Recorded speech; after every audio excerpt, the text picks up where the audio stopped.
Drone surveillance. Anuradha, a medical student, lived in the 33rd floor of her apartment. She used to keep all her windows open as there were no taller buildings nearby who could view her place. She used to roam indoors with minimal clothes as she never shared her home with anyone. Akshay, her ex-boyfriend, used a drone to snoop on her in many ways.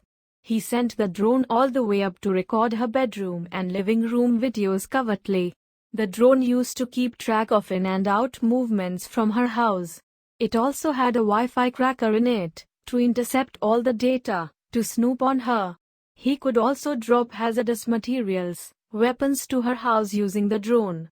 She could have tracked the drone in the very beginning had she installed a CC camera with motion sensor. Sections applicable: IPC Section 354 A, 354 C, 354 D, 509 A, 436 IT Act Section 66 E, 66 66 C.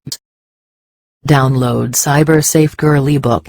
www.cybersafegirl.com